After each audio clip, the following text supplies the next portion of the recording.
Ողջույն սիրելի ժողովուրդ, ինձ անդադ հանդիմանում են ոմանք նույնիսկ իրենց թույլ են տալիս խրատել, թե ինչու մեկնաբանություններին չեմ պատասխանում։ Սոցցանցերում ես առհասարակ աշխատում եմ զերծ մնալ մեկնաբանություններին պատասխանելուց, որովհետև այսպիսի մի խնդիր կա։ Եթե պատասխանելու լինեմ, պիտի պատասխանեմ բոլորին, այսինքն հնարավոր չի պատասխանել, այսպես ասած, adekvat մեկնաբանություններին, ոչ adekvatները արհամարել։ Չեմ պատասխանում ինչ նպատակով, ինչ պատճառով, սիրելի ժողովուրդ, որպեսզի անիմաստ կոնֆլիկտի մեջ չմտնեմ մարդկանց հետ, ես իմ բնույթով խաղաղ մարդ եմ եւ փորձում եմ իմ գործն անել առանց որևէ թմկահարելու դրա մասին։ Նրանք, ովքեր ինձ ճանաչում են, գիտեն այդ բնույթը, գիտեն ինչի մասին է, ինչ նպատակ ունի մեր աշխատանքը, նրանք էլ ովքեր չեն ճանաչում, իրենց թույլ են տալիս մեկնաբանություններ գրել ոչ adekvat, որոնց ես չեմ պատասխանելու։ Բայց մեկ անգամ չէ, որ ասել եմ, սիրելի ժողովուրդ, այս մեկնաբանությունների մասին խոսելիս ես բացարձակ նկատի չունեմ նեղացված, այսպես, չգիտեմ, նեղացած երեխայի պես, այսպես խռովկան երեխայի պես բողոքելը, դուք անդադ ինձ ուղղություն եք տալիս, անդադ ինձ այսպես նորից փորձում եք խրատել, իհարկե լավ իմաստով խրատել, որ նման մեկնաբանություններից հեռու մնամ, չպատասխանեմ, բայց խնդիրը պատասխանել չպատասխանելու մեջ չէ։ Այո, ես չեմ պատասխանում, որովհետև փորձում եմ զերծ մնալ կոնֆլիկտներից։ Խնդիրը, սիրելի ժողովուրդ, այդ մեկնաբանությունների հավաքական պատկերի մասին, այսինքն ինչ են կազմում մենք, ինչ պատկեր ենք ունենում, երբ որ այդ մեկնաբանությունները, որոնք բավական շատ են, գումարում ենք իրար եւ փորձում ենք ստանալ ինչ-որ հավաքական պատկեր։ Ստանում ենք մի խայտառակ պատկեր, սիրելի ժողովուրդ, խայտառակ պատկեր ինչ իմաստով, որ մեր ժողովրդի ճնշող մեծամասնություն, ես իհարկե թվերի հետ չեմ խաղա, տոկոսներ չեմ ասի, մանավանդ ես դրանց չեմ տիրապետում, բայց ինչքանով որ ճանաչում եմ մեր ժողովրդին, ինչքանով որ իմ շփումը թույլ է տալիս ինձ այդ մասին խոսելու, մարդկանց հետ այդ շփումը, իմ շրջապատը, իմ մտերիմները, իմ ծանոթները, իմ բարեկամները, իմ հարազատները եւ վերջապես սոցցանցերում այդ մեկնաբանությունները կամ չգիտեմ այլ էջերում գրառումները, այդ ամեն ինչից դուրս է գալիս մի պատկեր, որ ինձ թույլ է տալիս հիմա ասելու այն, ինչ որ պիտի ասեմ։ Ճնշող մեծամասնությունը, սիրելի ժողովուրդ, adekvat չէ։ Adekvat չէ ոչ թե այսպես վատ իմաստով, այսպես չգիտեմ, մեկը ավել բան գրեց, մեկը պակաս գրեց, սրա մասին չի խոսքը, ես նորից եմ կրկնում, նեղացկոտ երեխա չեմ, ոչ մեկից չեմ նեղանում, պարզապես խուսափում եմ պատասխանելուց։ Adekvat չեն այն իմաստով, սիրելի ժողովուրդ, որ սեփական պատմությանը անհաղորդ են։ Կարծիքներ, անընդհատ ինչ-որ, չգիտեմ, այսպես մեկնաբանություններ, խրատներ, խելք ու խրատ մանավանդ, որովհետև տեղյակ չեն սեփական պատմությանը։ Ես փորձեմ նորից շատ կարճ, շատ համառոտ, այսպես հնարավորինս բացատրել, պատմել, ներկայացնել այն մարդկանց համար, ովքեր նոր են միանում էջին եւ ովքեր տեղյակ չեն ընդհանրապես ինչի մասին է խոսքը, ինչ ենք մենք, ինչ աշխատանք ենք մենք տանում եւ ինչի մասին են այդ գրքերը, որ անընդհատ մարդիկ էջում տեսնում են, բայց նորից եմ կրկնում, շատ քչերին է հայտնի, թե իրականում որն է այդ գրքերի նպատակը, ոմանք ընդհանրապես տեղյակել չեն, որ գրքեր կան եւ մարդը, որի հետ խոսում են, արդեն 4 եւ 5-րդ գիրքն էլ ճանապարհին է առաջնաստված։ Ուրեմն 19-րդ դարում, սիրելի ժողովուրդ, այսօրվա Աֆրիկայի Բենին հանրապետության տարածքում գոյություն ուներ մի պետություն, որը կոչվում էր Դագոմեայի թագավորություն։ Դագոմեան, այսպես ասած, ինքնիշխան թագավորություն էր եւ գոյատևում էր հիմնականում այսպես ստրկավաճառության հաշվին։ Մի թագավոր կար Դագոմեայում, վերջին թագավորներից Գեզոն։ Առավելապես Գեզոյի ժամանակաշրջանում, սիրելի ժողովուրդ, ում որ կհետաքրքրի, դուք հետո կարող եք բացել, կարդալ պատմությունը, ստրկավաճառությունը հասավ աստղաբաշխական այսպես չափերի, Գեզոն ուղղակի ստրկացնում էր իր հարևաններին, բերում էր մարդկանց, վաճառում էր այսպես, բայց մի հետաքրքիր դիպված։ Ֆրանսիացիները փորձեցին խեղճացնել Գեզոյին, չստացվեց։ Անգլիացիները փորձեցին նախ համոզել, հետո նորից խեղճացնել Գեզոյին, չստացվեց։ Երբ որ պետությունը հասավ այն վիճակին, որ արդեն թշնամիները 4 կողմից թշնամիներով պատված էր, ելքը չգտնելով Գեզոն մի օր իր մոտ կանչեց իր հրամանատարներին, իր բանակի հրամանատարներին։ Ինչ արեց Գեզոն։ Ուրեմն մի կուվշին վերցրեց, մի սափոր վերցրեց, ներողություն բառի համար, սափորը վերցրեց 5 տեղից, ուրեմն անցքեր բացեց սափորի վրա, ուղղակի խփեց, անցքեր բացեց, դրեց բարձր մի տեղ, բարձր բայց հասանելի տեղ, իհարկե նկատի ունեմ ոչ գետին։ Ու հրամայեց իր հրամանատարներին, ասաց ամեն մեկ այդ պիտի այստեղ մի դույլ ջուր լսնեք։ Ջուրը պիտի լսնեք այնքան, մինչև հասնի կուվշինի պռնկին, այսպես ասած, եւ թափվի։ Բայց կուվշինի վրա 5 անցքեր էր արել արդեն։ Հրամանն այսպիսին էր, ջուրը 5 հոգով պիտի լսնեք, մինչև սափորը վերջնականապես լսվի, բայց եթե մի կաթիլ ջուր հանկարծ դատարկվեց, եթե հանկարծ մի կաթիլ ջուր հոսեց, բոլորի գնդակը արելու եմ։ Առաջին հայացքից սա իհարկե աբսուրդ է, սիրելի ժողովուրդ, որովհետև մարդը 5 անցքեր էր արել կուվշինի վրա ու հրամայել էր կուվշինը լսնել այնպես, որ որևէ տեղից բաց չթողնի դա։ Հրամանատարները նախ չհասկացան ինչի մասին է խոսքը, բայց երբ որ Գեզոն բացատրեց, իհարկե ոչ մեկին չգնդակ արեց, այստեղ խնդիրը ուրիշ էր։ Ինչ էր ասում Գեզոն։ Ասում էր, պարոնայք, դուք 5 հոգի եք, 5 անցքեր։ Առաջին մարդը, որ պիտի դույլը լցնի սափորի մեջ, ընդամենը պետք է նրա ընկերը ձեռքի ափով փակի այդ անցքերից մեկը։ Նա ով կդատարկի իր բաժին դույլը, արդեն կարող է փակել երկրորդ անցքը, եւ նա ով դրանց առաջ փակել էր, կարող է վերցնել դույլը եւ դատարկել կուվշինի մեջ։ Գեզոյի նպատակ այսպես 5 հրամանատարներին բացատրելն էր, որ որևէ անցքից մի կաթիլ ջուր չի կարող հոսել, եթե դուք 5 հրամանատարներով կարողանաք 5 անցքերը փակել ընդամենը ձեր ձեռքի ափով։ Այսինքն այդ կուվշինի սա իհարկե մեծ խորհուրդ ունի, սիրելի ժողովուրդ, եւ քաղաքականության մեջ էլ սա օգտագործվում է, այսպես ռուսերեն կոչվում է կուվշին գեզո, այս արտահայտությունը դարձել է քաղաքական այսպես արտահայտություն եւ շատ տեղերում են օգտագործում բացատրելու համար անելանելի վիճակից դուրս գալը։ Հիմա 2020 թվականին, երբ որ այդ տխրահրճակ այդ փաստաթղթի ստորագրելուց հետո, երբ որ մեր ժողովուրդը հայտնվեց այսպես անկճախտի մեջ, երբ որ այդ անցքերը այսպես եկեք ալեգորիկ իմաստով ասենք, եթե պետությունը վերցնենք որպես սափոր, հասկացանք, որ անցքերը շատ են եւ ամեն տեղից հոսում է գումարած կորուստները եւ ֆիզիկական եւ բարոյական այսպես արժեքների անկում տեղի ունեցավ անկճախտը եւ տարածքային արդեն կորուստները, հա,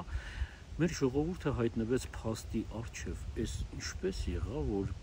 հազարամյակների պատմություն ունեցող ժողովուրդը, որ կողմ պատտես հայերը մենք սիրում ենք, չէ՞, մի քիչ խանդավառությունը մեր մոտ այդ գերադրական աստիճանից էլ մի աստիճան բարձր է։ Անդադ հայերը մենք ենք, այստեղ հայերման կան, այնտեղ հայերման կան, չգիտեմ, ընկնեն Մայքլ Ջեքսոնով, չգիտեմ Լիոնել Մեսիով, չգիտեմ Մայր Թերեզայով, ընկնեն հայերման կան, չհասկանալով թե ինչ է դա տալիս իրենց։ Փոքր ազգի կոմպլեքսը, որ դաստիարակվեց սովետական շրջանից, այս ժողովուրդը չկարողացավ հաղթահարել, բայց միայն մեր ժողովրդի մասին չէ խոսքը, պոստսովետական բոլոր պետություններում այդ փոքր ազգի կոմպլեքսը մնացել էր, Չեչեներ, Դաղստան, Վրաստան, չգիտեմ, այսպես հայերի մոտ, երբ որ այս փոքր ազգի կոմպլեքսը զուգահեռվեց խանդավառության այդ գերադրական աստիճանի, այդ ինչպես ասացի, գերադրականից մի աստիճան էլ վերև սարսափելի մի պատկեր կանգնեց, հայերը հայտնվեցին, եթե սպորտային լեզվով ասենք, ցուկցվանգի առջև։ Ինչ էր ցուկցվանգը, ես սրա մասին մի քանի անգամ խոսել եմ, կարճ կասեմ, ցուկցվանգը դա սպորտային տերմին է, որ նկարագրում է այն իրավիճակը, երբ թշնամին քեզ իր քայլերով բերում է այն փաստի առջև է կանգնեցնում, երբ որ դու արդեն քո արած ամեն քայլը այսպես շուռ է գալուս հենց քո դեմ, այսինքն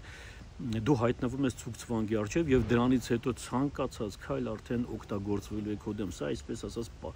փակուղին է, հա, որտեղ ոչ մի բան չես գտնում, որտեղ ոչ մի քայլ չես անում, փորձում ես դուրս գալ, բայց ցանկացած քայլ ավելի վատ իրավիճակի հանգեցնում, սա կոչվում է ցուկցվանք, մոտավոր բառերով, սա սպորտային տերմին է, իհարկե հիմնականում շախմատի մեջ է օգտագործում սա։ Այս ժամանակ ես սկսեցի հետաքրքրվել մեր ժողովրդին ու հետաքրքրվել վաղուց եմ հետաքրքրվել, բայց երբևէ մտքովս չէր անցել, որ դրանք կարելի է բարձրաձայնել։ Սկզբից սոցցանցերում, առաջին հերթին Facebook-ում, հա։ Երբ որ սկսեցի խոսել մարդկանց մասին, որոնց մասին մեր ժողովուրդը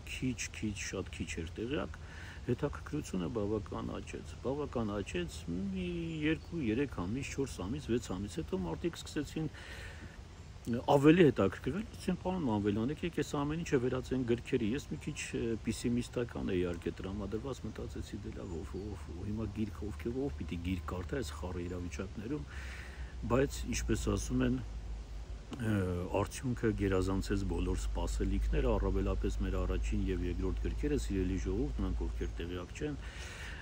մի քանի անգամ վերահրատարակվեցին եւ քանի հազար օրինակներով դրանք արդեն սպառվել են։ Այս պահին անկեղծ պիտի լինեմ, ես ինքս իմ գրքերից, առաջին եւ երկրորդ գրքերից որևէ օրինակ չունեմ։ Դրանցից ունեմ ընդամենը մեկական օրինակ, Փարիզում, Հայաստանում նույնիսկ մեկ օրինակ չունեմ, ես դրանցից ոչ մեկի չունեմ։ Ինձ հիմա որ հարցնեն ասեն մի հատ տեսնենք այդ գրքերը, ես դրանցից որևէ մեկը չունեմ, բոլորը տվել եմ, սիրելի ժողովուրդ։ Բայց նպատակը լավ գիրք դարձնենք։ Երբ որ մտածեցին գիրք դարձնել, արդեն ընկերներս, արդեն բարեկամներս, հարազատներս ասեցին մի քիչ ուշադիր եղի, մի քիչ զգույշ եղի, որովհետև այս ամեն ինչը կարող է հակառակ էֆեկտ ունենալ։ Հակառակ էֆեկտ ինչ իմաստով, որովհետև այդ պաթոսի խանդավառության այդ գերադրական աստիճանը, որ արդեն ասացի մի աստիճան էլ բարձր էր, կարող էր ավելի բարձրանալ, եթե չլիներ հեղինակի խոսքը։ Եթե չլիներ նախաբանը, եթե չլիներ վերջաբանը, եթե ես իմ գրքերի մեջ նախաբանի եւ վերջաբանի մեջ այդ ուղղությունը չտայի, թե ինչի համար են այս գրքերը, տիկնայք եւ պարոնայք, դուք որ մեկնաբանություններ եք գրում, բայց բացարձակ տեղյակ չեք, լսել եք մարդ ինչ որ գրքեր ունի, մտածում եք դե հայերին, ինչպես ինձ ասում էին, մեռելներին հարություն տվող մեղայասու, ես չգիտեմ ինձ ում տեղն էին դրել, հա, այսինքն հազարամյակներն անցել են, այդ մարդիկ վաղուց գնացել են, ինչ են արել այդ մարդիկ հայրենիքի համար, այդ մարդիկ ապրել են օտար երկրներում, շենացրել են օտարներին, ինչ իմաստ ունի այդ մարդկանց մասին գրելը, խոսելը, այսա այդ ոչ ադեկվատ պատկերն է, որը հավաքական պատկեր է, մեկը չէ, երկուսը չէ, երեքը չէ, այս մեկնաբանությունների մասին, երբ որ ես խոսում եմ, սիրելի ժողովուրդ, ես փորձում եմ վերհանել այդ հավաքական պատկերը։ Փորձեցինք առաջին գիրքը, հաջողությունների մասին չեմ ուզում խոսել, մի քիչ անհամեստություն կլինի, դա կարևոր չէ։ Եվ նախաբան եւ վերջաբան 4 գրքերում, սիրելի ժողովուրդ, եւ 5-րդը արդեն աշխատանքները շուտով կսկսվեն, հա, առաջնաստված մինչև մյուս գարուն պատրաստ կլինի։ Այս հեղինակային խոսքի մեջ ես փորձեցի բացատրել ընթերցողին, ուղղություն տալ ընթերցողին, որ այս գրքերը, սիրելի ժողովուրդ, հա, ինչպես ասացի, առաջին եւ երկրորդ գրքերի օրինակներից նույնիսկ ես ինքս չունեմ, սրանք երրորդը եւ չորրորդն են, հա, երրորդ գիրքը ճանապարհ դեպի եւ մշուշոտ ճակատագրերի երգը չորրորդ գիրքը։ Հիմա սրանց մասին կարճ կասեմ մի քիչ հետո։ Այսպես հեղինակի խոսքով փորձեցի բացատրել եւ ուղղություն տալ, որ սիրելի հայեր, ցուկ ցվանգի արչեւ կանգնելուց առաջ դուք պիտի ծանոթ լինեիք ձեր պատմությանը, որպեսզի կարողանաք վերլուծել իրականությունը, որպեսզի կարողանաք վերլուծել այսօրը, դուք պիտի պատճառահետևանքային այդ բառը մենք շատ ենք օգտագործում, արդեն ծեծվել այդ բառը, բայց պիտի կարողանաք հետ գնալ հազարամյակներ առաջ, հասկանալու համար ինչպես հայտնվեցինք այստեղ։ Այնպես չէ, որ մի օր առավոտ արթնացանք եւ տեսանք մեր շուրջ ամեն ինչ այսպես մռայլ, խավար, զոհեր կամ չգիտեմ, մենք դարեդար, օրեցօր, ամիս, տարի եկել ենք այս սրան, եկել ենք հազարամյակների խորքից, որովհետև չենք ճանաչել մեր անցյալը, չենք ճանաչել ոչ թե անունները, սիրելի ժողովուրդ, անունների մասին չէր խոսքը։ Գրքերում այս անունները հավաքելու նպատակը եղել է ցույց տալ մեր ժողովրդին, թե ինչ անհասկանալի, անչափելի, հզոր պոտենցիալ է մնացել աշխարհին, աշխարհը դա օգտագործել է, մենք մնացել ենք առանց որևէ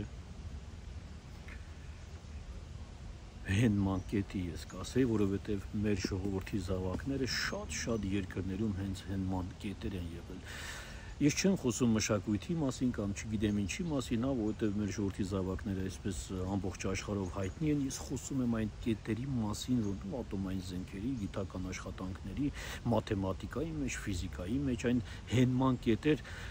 արդյունաբերության մեջ, օրինակ մեր Ստեփան Ստեփանյանը, որի մասին մենք առաջին գրքում խոսել ենք, երբ որ մարդը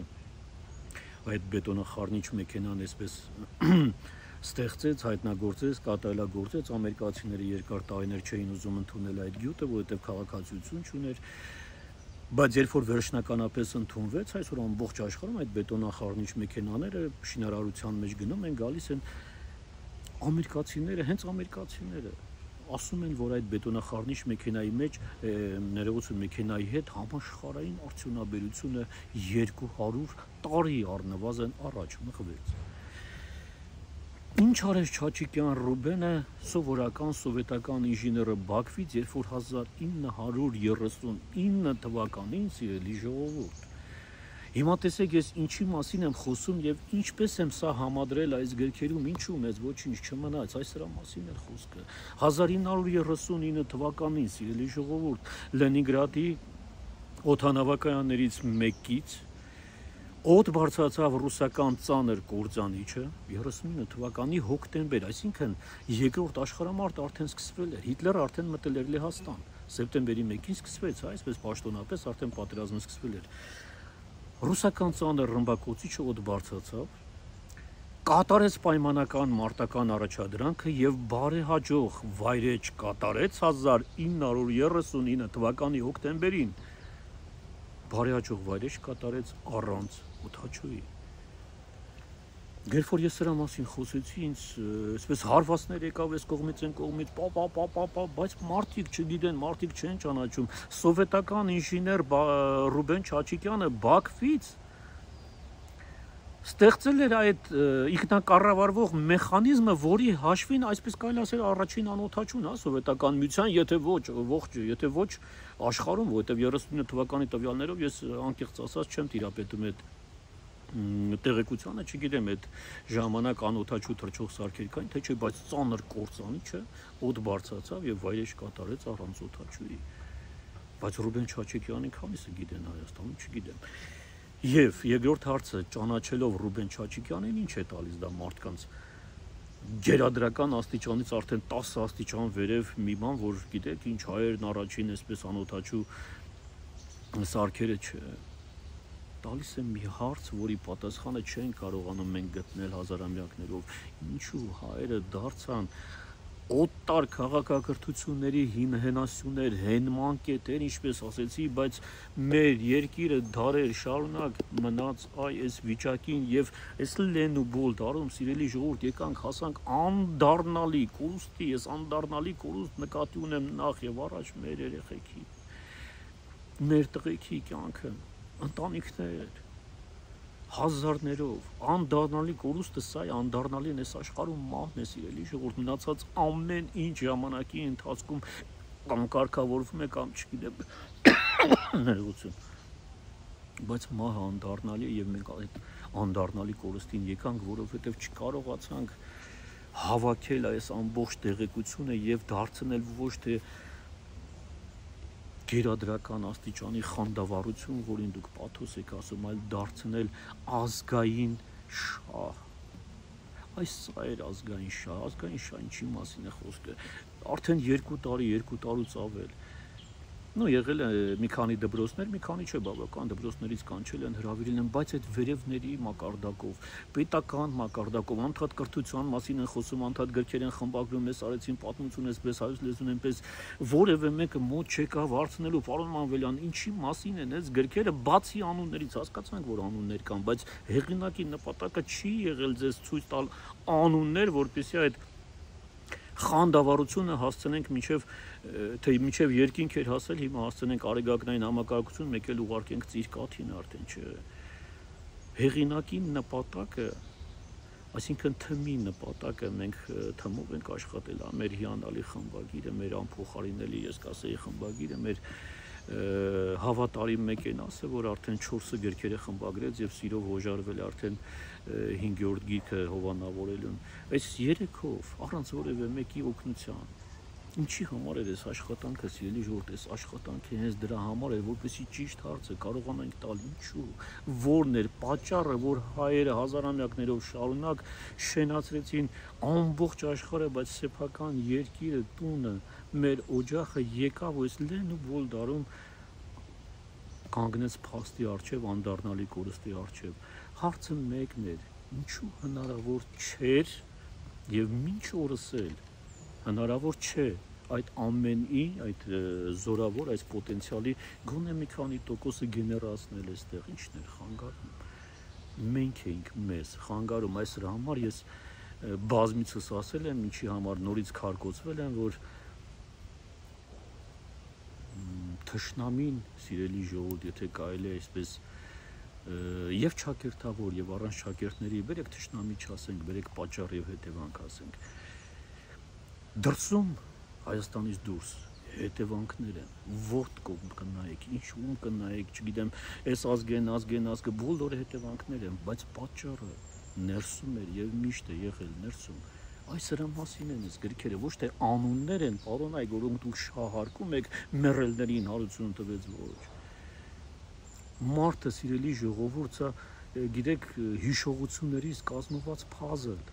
Մենք մեր ապագան չգիտենք, մեր ներկան ուղիղ 10 վայրկյան հետո նորից դառնում է անցյալ։ Այսինքն, եթե դու հաղորդես այն անցյալին, եթե դու քո հիշողությունները չես վերականգնում, պատճառը հետևանքային կապով հասկանալու համար ինչը քեզ բերեց այս աղետին, դու քո ապագան ոնց ես պատկերացնում։ Եթե դու նույնիսկ չգիտես վաղը կա թե չէ, դու չգիտես 10 վայրկյան հետո կա թե չէ, այս դրա մասին են այս գրքերը, սիրելի ժողովուրդ, խնդրում եմ մի շահարկեք։ Ցանկություն կունենաք, մենք բազմիցս արել ենք, հիմա էլ պարբերաբար հանդիպումներ ենք անում, սիրով եկեք նստենք զրուցենք։ Կանչեք դպրոցներ, կանչեք բուհեր, չգիտեմ, հիմնարկներ, որտեղ կուզեք նստենք խոսենք սրա մասին, որպեսզի ես կարողանամ ճիշտ ներկայացնել այս գրքերի նպատակը, որպեսզի սրանք շարժման առիթ չդառնան։ Մի քիչ երկար ստացվեց, ներողություն եմ խնդրում, սիրելի ժողովուրդ, բայց հավատացեք, ավելի կարճ հնարավոր չէր այս 4 գրքերի, ոչ թե գրքերի, այլ մեր ներողություն, ոչ թե իմ, այլ մեր կատարած աշխատանքի մասին այսպես խոսելու։ Հիմա կարճ նորից ասեմ, առաջին եւ երկրորդ գրքերը չկան, սիրելի ժողովուրդ, 4-րդ գիրքը մենք մեր խմբագրի հետ երկուսով որոշեցինք, որ պիտի այսպես յուրահատուկ հուշարձան դարձնենք հայ կնոջը նվիրված, հա։ Այստեղ միայն 25 հայուհիներ են, որոնց անունները Հայաստանում կամ շատ քիչ, կամ ընդհանրապես հայտնի չեն։ Հայուհիներ, որոնք ամբողջ աշխարհով անջնջելի հետք են թողել, ամենքն իրենց բնակավարում, բայց մերոնք չեն ճանաչում, մեր ժողովուրդը չի ճանաչում նրանց։ Երրորդ գիրքը ավելի մի քիչ ծանր էր, վերջերս շատ հարազատ մարդու հետ էի խոսում, ասում եմ Անվելյան, չեմ կարողանում կարդալ։ Ամեն այս թերթից ներվային անում եմ, չեմ կարողանում ինձ տիրապետել, ասում եմ, ինչ է, ոնց կարելի է ամեն ինչը թողնել ուրիշներին, պարսիկին, թուրքին, հնդիկներին, այստեղ այս երրորդ գրքում է։ Ռուսներին առավել եւս ցարական Ռուսաստան բոլշևիկներ, չգիտեմ ինչեր, հիմա էլ ՌԴ-ն։ Ու այդ ամեն ինչի մեջ այդ հազարամյակների միջով անցնելուց գալ հասնել մի օրի, որտեղ աղետ, կորուստան դառնալի տարածքներ, չգիտեմ ինչեր, իսկ ներսում մի քանի հոգով, այսպես ասած, ներողություն կենցաղային արտահայտության համար գյումրեցիք ասում են պազիգմ ժողովուրդ ենք մնացել, հա, այդ պազիգմ ժողովուրդը 120 կուսակցությունների բաժանված իրար հետ վիճում են։ Այ սրա մասին են այս գրքերը, պարոնայք, ոչ թե անուններ, որ դուք շահարկում եք։ Սրանք մեր պատմությունն են եւ պատճառից մինչեւ հետևանք բացատրությունը հեղինակի խոսքով։ Հիմա նորից ասեմ, որ գրքերը գրախանութներում չկան, սիրելի ժողովուրդ, որևէ մեկը, որևէ այլ տեղից, բացի պատվերներից, բացի մեզնից գնելու դեպքում իմացեք, որ վաճառողը խախտել է հեղինակային իրավունքները, որովհետև այդ հեղինակային իրավունքները պատկանում են միայն մեզ։ Դրա համար կարող եք զանգել 098 90 63 78 կամ 096 99 62 62 հեռախոսահամարներին գրքերը պատվիրում եք, առաքիչները դրանք կարճ ժամկետներում կհասցնեն Հայաստանի ցանկացած տարածք, իսկ դրսից պատվերներ գրանցելու համար կարող եք զանգել +33 652 41 2801 WhatsApp կամ Viber, դա իմ անձնական համարն է։ Ամեն մի երկրում գներ, այսպես ասած, տարբեր են, Եվրոպայում այլ գին է, մի քիչ Ռուսաստանում այլ գին է, post-սովետական երկրներ կան, այնտեղ մի քիչ ուրիշ գներ են, ԱՄՆ-ում լրիվ այլ գին է։ Սրա մասին կարող ենք պայմանավորվել սիրելի ժողովուրդ, իսկ մնացած, ինչպես ասացի, ովքեր ցանկություն կունենան, սիրով համեցեք մեր հանդիպումներին, որ պարբերաբար կազմակերպում են, կամ կանչեք, կարող են գալ, նստել, զրուցել մի քիչ ավելի այսպես լայն, այսպես ասած, միջավայրում, մի քիչ ավելի մեծ միջավայրում, մի քիչ ավելի առանց ճակերտների զրուցել։ Շնորհակալ եմ, սիրով եմ, հուսով եմ, ներողություն, հուսով եմ, որ մի քիչ ավելի այսպես մեղմ կլինեք իմ հանդեպ, որովհետև կրկնում եմ, մեկնաբանություններին պատասխանել չեմ կարող, ընդհանրապես նրա համար, որ չեմ կարող թողնել մեկին պատասխանել մյուսին, իսկ ոչ adekvat մեկնաբանություններն այնքան շատ են, որ ես պարզապես խուսափում եմ որևէ մեկին պատասխանելուց։ Շնորհակալ եմ բոլոր նրանց, ովքեր գնահատեցին մեզ այս տարիների ընթացքում եւ շարունակում են մնալ մեր կողքին, սիրելի ժողովուրդ, զանգեք, պատվիրեք, տարեք, կարդացեք, շուտով կլինի 5-րդ գիրքը եւ նորից կհանդիպենք, նորից կզրուցենք։ Ստեսություն, լավ մնացեք։